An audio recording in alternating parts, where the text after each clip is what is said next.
In the last lesson, we talked about the limit of a function, which always represents a y value. In this section, we are going to be calculating limits using laws that are specific to limits.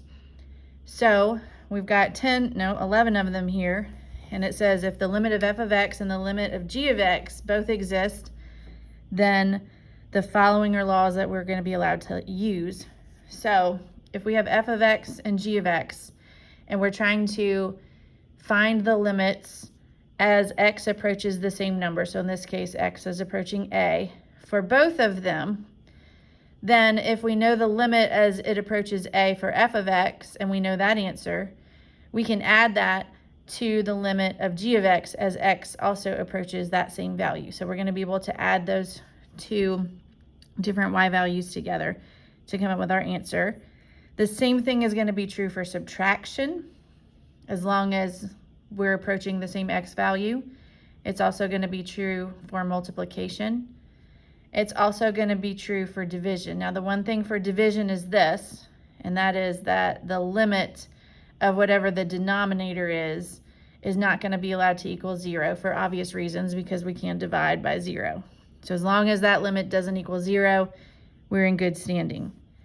I skipped over number 3. Let's go back to number 3. Number 3 just means if you have a constant, and we're calling that constant c, and that constant is being multiplied by whatever this function is, f of x, then what we can do is take that c and move it out to the front, and then if we know the limit of f of x, we're going to be able to take whatever that answer is and multiply that particular y value by that constant instead of messing with changing that function. We can keep that function the same, already know what that limit is, and then multiply it times whatever that constant is. It's kind of same idea down here. So instead of taking this exponent and changing this function, if we know what the limit of that function is as x approaches a, we can take whatever that answer is and then raise it to that power of n, as long as that exponent is a positive value. This next one says the limit of c as x approaches a is equal to c. Let's talk about that for just a second. Remember, c represents a constant, and think about what your graph looks like if you just have a constant, right? You just have a horizontal line, right? Well, if you have a horizontal line, all the y values are the same, so they're all going to be approaching that same number. So the limit of a constant is always just whatever that constant is. Here this is the limit of x as x approaches a is equal to a. Think about what that looks like. That's just a linear function, right? It has a y-intercept of 0. It has a slope of 1. So think about what that graph looks like. And when my x value is 2, my y value is 2. When my x value is -5, my y value is also -5. So that's why that works. And here we're going to do the same thing, except if it's x to the nth power, we're going to be able to say that our answer for that limit is a to the nth power. Same thing here when we have a radical. If it's the square root of x, then that value is going to be the square root of a. And same thing is going to happen down here, kind of like what happened up here in number 6, right? If we know what the limit of f of x is, then whatever that answer is, we would be able to square root it or cube root it or nth root it, just as long as your n is positive. So those are all laws that we're going to be using and get pretty familiar with. Let's take a look at example number 1. We're going to start off with some pretty easy ones. See if I can make that a little bit bigger. All right, so it says use the given information to evaluate the limits. We know that the limit of f of x as x approaches c is equal to 2, and we know that the limit of g of x as x approaches c is 3. So this first one is going to have us using the limit law number 3 that you saw. Here we have a constant. So basically what I'm going to do is I'm going to have the limit as x approaches c of just g of x, and then I'm going to take that 5 and move it out to the front. And so what we know is that the limit of g of x as x approaches c is 3. So this whole thing right here turns into a 3 that we're going to be multiplying by that constant of 5, which is going to give us a final answer of 15. Pretty easy. Letter B, we're going to be doing the addition ones. So we know the limit of f of x is 2. We know the limit of g of x is 3. So we're going to be adding those together, and we're going to get a final answer of 5 as well. This next one, we're going to just be using the multiplication one.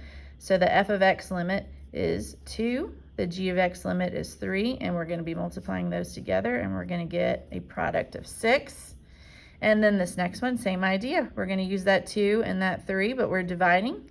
So our answer here is going to be 2/3. So those I like to think are pretty easy.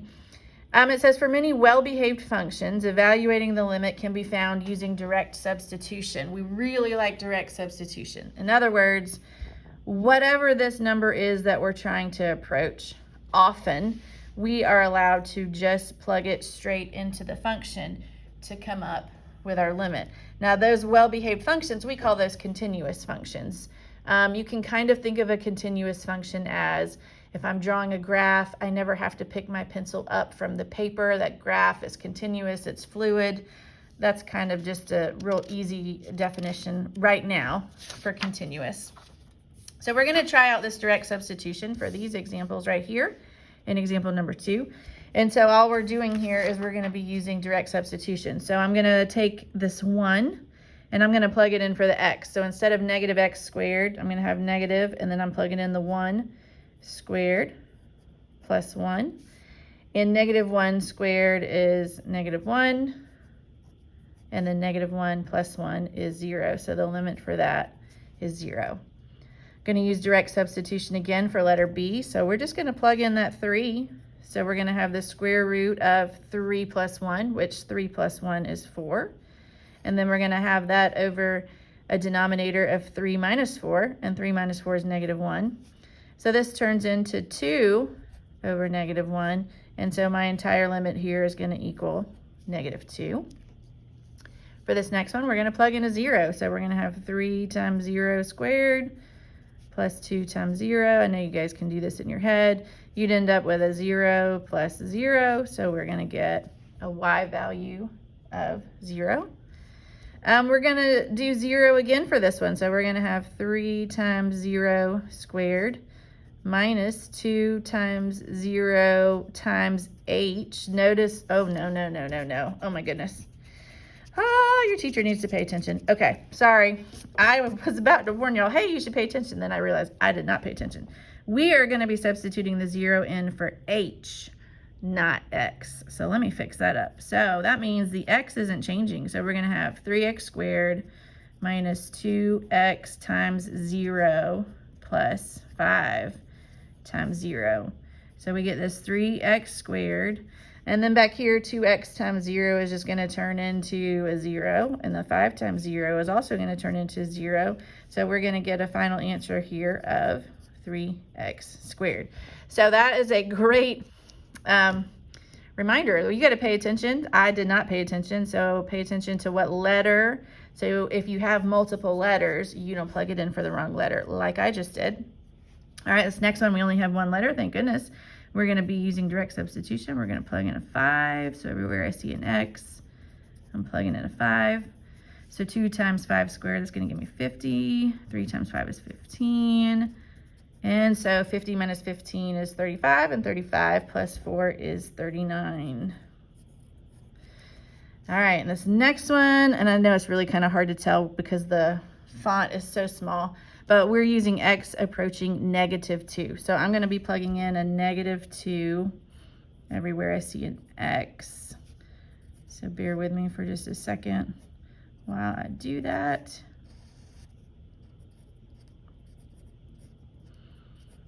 All right, so in the numerator, I'm going to get negative 8 plus 8 minus 1. In the denominator, I'm going to get 5 plus 6. All right, numerator, the negative 8, positive 8 are going to cancel each other out. It's going to leave me with a negative 1 up top. In the denominator, I'm going to get 11. So my final answer is negative 1 over 11. So those are great examples for using direct substitution. However, sometimes when we use direct substitution, it doesn't work out. Sometimes we get what's called the indeterminate, which is when you get a 0 over 0, and we can't do anything with that. And so if we can't do anything with that, we have to do something else. So we have three options. The first is to factor. If you can factor, a lot of times you'll be able to cancel out factors that occur in both the numerator and the denominator. And then once you do that, we can go back to direct substitution. Sometimes we have to rationalize. We did a lot of rationalizing the denominator in Algebra 2 and in pre-cal, but in calculus, sometimes we do some rationalizing of the numerator. And so that means we have to multiply by the conjugate. Remember, the conjugate is where you change the sign in the middle. So if you have a sum, then your conjugate is going to be a difference. If you have a difference, your conjugate is going to be a sum. And then once you do that, and you do some algebra, things are going to start canceling out at some point, and then you can use direct substitution again. And then the third one says, if those don't work, we're going to simplify the algebraic expression and evaluate the limit by direct substitution again. I like to refer to this one as beat it to death with algebra. You just do a bunch of algebra until things start canceling out, going away, and then you can try the direct substitution again. So let's try some of these out. So here we go. It says, explain why you can't use direct substitution for each of the following limits. So if I were to use direct substitution for this one, I'm going to be replacing the x with a -2. So I've got the square root of -2 minus 2, which is going to get me the square root of -4, which we know is when the I comes out.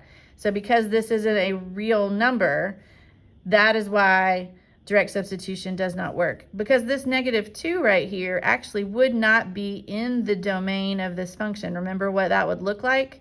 That would be the graph that kind of looks like this, right? But you would have to move it 2 places over to the right. Remember using those transformations. So this isn't even in its domain. So we can't do this because this answer is not a real number. You could say that -2 is not in the domain. It's just undefined. It's not going to work out for us. We're going to be dealing with real numbers. So if we take a look at this next one, if we do direct substitution, we're going to have 1 over 0 squared. 0 squared is 0. Well, we know that we're not allowed to divide by 0. This is undefined. And so that's why direct substitution does not work out for us with that. And then for this next one here, if we plug in a 0 for x using direct substitution, we're going to get 4 plus 0 squared minus 16. There's our numerator, and then we've got that over 0. Well, the 4 plus 0 squared turns into 16. 16 minus 16 is 0. And see, now we have what we just talked about, which is that indeterminate. And that's always if you have a 0 over 0. And so that's why those don't work for direct substitution. So we're going to practice, okay, what do we do if it doesn't work for direct substitution? Well, you always start by doing direct substitution. Always, always, always. You start that way, and if it turns out to not work, that's when you rely on one of those 3 methods. So I'm going to start by plugging in a -1 everywhere I see an x using direct substitution. So in the numerator, I would get a 2. This would turn into a +1. Now I have 3. 3 minus 3 is 0. And then in my denominator, I also get a 0. This is the indeterminate form. So I would now try one of those 3 options. I'm going to start with trying to factor. So I could factor that numerator into, let's see, I think, yep, here's how it would factor. Notice we have an x plus 1 in both the numerator and the denominator. So I'm left with the limit as x approaches -1 of 2x minus 3.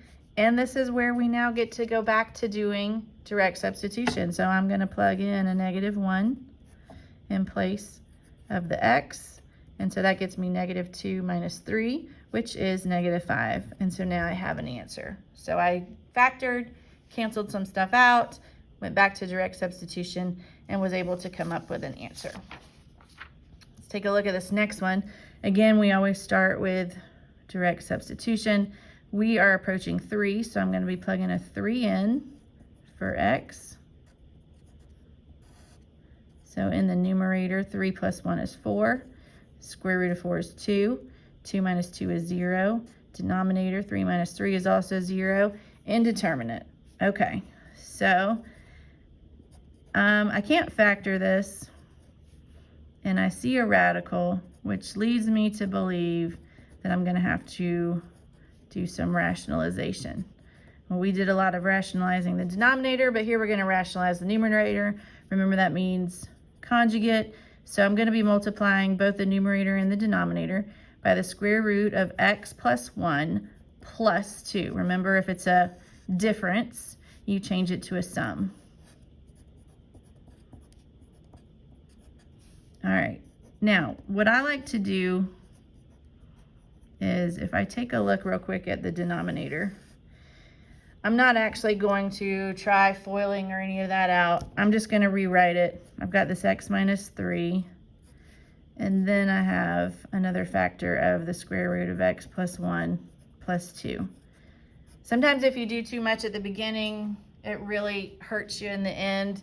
So I'm just going to leave that written the way that it is. But in the numerator, I am going to FOIL that out. And actually, you can FOIL it out, but you can recognize that this is a difference of squares, right?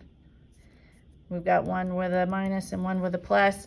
And so that's that pattern of a squared minus b squared. So really, I've got the a squared minus the b squared. All right. So what's that look like? Well, if I square the square root of x plus 1, that gives me just a plain old x plus 1. And then back here, when I square that 2, that's going to give me a 4. Bottom, I'm still not going to do anything with. So I am leaving it as is. And here's why. That numerator, when I combine like terms, this turns into x minus 3, because we had a positive 1 and a negative 4. And if you'll notice, we have an x minus 3 factor now in the top and in the bottom, which means we get to cancel that out. So I have the limit as x approaches 3 of, I have a numerator of 1 because everything factored out, canceled out there. In my denominator, I have the square root of x plus 1 plus 2. And now I go back to direct substitution. So I'm going to be plugging in a 3 in for x. So my numerator is 1. My denominator, 3 plus 1 is 4. The square root of 4 is 2. And then 2 plus 2 is 4. So my final answer is 1/4. So there we were able to rationalize the numerator, have something factor out, and go back into using direct substitution yet again. Now this one, it might look a little funny the way that it's written, just because of the way that it got typed in there, and you might be more comfortable seeing it like this. This is what it means. All right, so there's our problem. If we use direct substitution right now as is and plug a 0 in for the x, in the numerator we would have 1/4 minus 1/4, which is 0. In the denominator we would be replacing that x with a 0. We get the indeterminate form. So we can't do any rationalizing. We can't do any factoring right now. But what I notice is we have two fractions in the numerator, and I can come up with a common denominator to combine those two fractions into one. What do I need? I need both the x plus 4, and I also need the 4. So they're both going to have a denominator of 4 onto x plus 4. So let me write that down first. And now I need to work on those numerators. While I'm doing it, I need to not forget that there's this big denominator of x. It's still there. All right, so fraction number 1 was just missing the 4. Fraction number 2 was missing the x plus 4. Now here's where you have to be careful. Let me get a colored pencil real quick. Here's where you want to make sure you're just being careful with your algebra, because a lot of times in calculus, honestly, where people make mistakes is they just make little mistakes with the algebra, and then that messes up the calculus. So remember, when you have this minus, we have to distribute that to this numerator of x plus 4. So I'm going to go ahead and turn this to plus, and that's going to make this a negative x and a negative 4. And so now let's see what happens. So limit as x approaches 0. So when I combine those into a single fraction, my denominator is the same, right? My numerator, look what happens. This positive 4 and now this negative 4, they're going to cancel each other out. That's going to leave me with just the negative x. And then keep in mind right here, I still have this divided by x, but I'm going to rewrite that because instead of dividing by x, I'm going to turn that into multiplying by the reciprocal. So I'm going to be multiplying by 1 over x. And when I do that, this x and this x can now cancel each other out. So here's what we have. We have the limit as x approaches 0 of -1 over 4 onto x plus 4.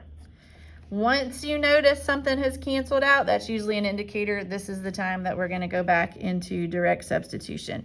So we're going to be plugging in a 0 in place of the x. So in the parentheses there, I would have 0 plus 4, which is 4. And then 4 times 4 is 16. So my final answer is -1 over 16. So you've already seen the 3 different ways right there. The first way, again, was factor, see if something cancels out, and then do direct substitution. We've seen rationalizing, so we rationalize the numerator, something ended up canceling out, then do direct substitution. And then we saw a problem where we just beat it to death with a whole bunch of algebra. We saw something cancel out, and then we did direct substitution. So let's try these next 2. These are the last 2. Again, we're going to start with the direct substitution. So if I plug in a 0 for x, I'm going to have 3 plus 0, which is 3. 3 squared is 9. And then 9 minus 9 in the numerator gives me 0. In the denominator, again, I'm replacing that x with a 0. So I get the indeterminate form. So that doesn't work. What can we do? There's a couple different options of what we can do. What if we FOIL out the 3 plus x squared? So if I were to FOIL that out, I would get 9 plus 6x plus x squared. All of that right there is replacing the 3 plus x squared. Then I'm still going to have the -9. And then in the denominator, I still have x. So we've got a 9 in the front and a 9 in the back, a -9 in the back. Those are going to cancel each other out. I'm left with 6x plus x squared all over x. And I noticed that in the numerator, I can factor out a greatest common factor of x. So if I take that x out, that leaves me with 6 plus x. And now I see that I have a factor of x in the top and bottom that get to cancel out. So this is one of those problems where we're beating it to death with algebra. So that has the limit as x approaches 0 of 6 plus x. And now that we've seen something cancel out, we can go back to direct substitution, plug in a 0, 6 plus 0 is 6. So there's our final answer for that one. All right, save the best for last. So here we have one where we see absolute value. So if you kind of remember about absolute value, and let me just go back real quick to the picture. We know that absolute value of x, if it were just a plain old x, is this picture right here, right? Absolute value of x. That's what the graph would look like. And back in Algebra 2, and I know it's been a while, but we learned that this is a piecewise function. We have 2 different pieces. This piece over here would be the line y equals x, right? It has a y-intercept of 0, it has a slope of 1, and its domain is anything to the right of 0. This piece over here on the left also has a y-intercept of 0, but it has a negative slope. So this is negative x, and this is when x is to the left of 0. So if I kind of take this idea of piecewise function, knowing that one of these pieces is positive and the other piece is the opposite, that is what I'm going to do with this problem. So I'm going to split this limit up. Hold on, I'm a little ahead of myself. Let me just try direct substitution. If I plug in that 1.5 into the top, and you can use your calculator. If you plug in a 1.5, I'm telling you, you will get a 0 in the top. You will get a 0 in the bottom. It's indeterminate. That brings me to this point right here of what absolute value means. So I'm going to do 2 limits. I'm going to have the limit as we approach 1.5 from the left, and then I'm going to do another limit over here where we approach 1.5 from the right because they're going to be two different pieces. So that's why I'm doing one from the left and one from the right. So the one on the right, you've got your 2x squared minus 3x in the top. That doesn't change. Since we're coming at it from the right, this one is just going to be a positive. So it's just the 2x minus 3. But over here, when I approach it from the left, it takes that 2x minus 3 and it turns it into the opposite. So when I'm approaching it from the left, I have the opposite. When I approach it from the right, I have the original. And that just comes back to this definition of what we know about absolute value. Okay, so let's take a look at what's going to happen. Well, both of these can factor. So in the top, I'm going to take out an x. I'm left with 2x minus 3. I also have a 2x minus 3 in the bottom. So that's going to cancel out. That leaves me with the limit as x approaches 1.5 from the left of, what am I left with? I have an x and I have this negative. So I'm left with negative x. So at this point, once we saw something factor out, we get to use direct substitution. We're going to plug in that 1.5, which turns this answer into a negative 1.5. All right, let's see what's going on over here on the right side. Well, I'm going to start again by factoring, just like I did for the left. So that turns into x onto 2x minus 3 over 2x minus 3. Again, we see that factor of 2x minus 3 occurring in both the numerator and the denominator, which means it cancels out. Here's what's different, though. What's left is not a negative x. What's left is just an x. So when I use direct substitution and I plug in a 1.5, my answer is the same thing. It's 1.5. Now this takes us back to our lesson from yesterday. Remember, for limits to exist, we need our left-sided limit to equal our right-sided limit. And they don't. Over here we have a negative 1.5, and over here we have a positive 1.5. So because they don't equal the same thing, the answer for this entire problem is D and E. It does not exist because the left-sided limit and the right-sided limit don't equal the same thing. All right, that's it for our notes. You guys can start working on the homework assignment and let me know how I can help you out throughout that process.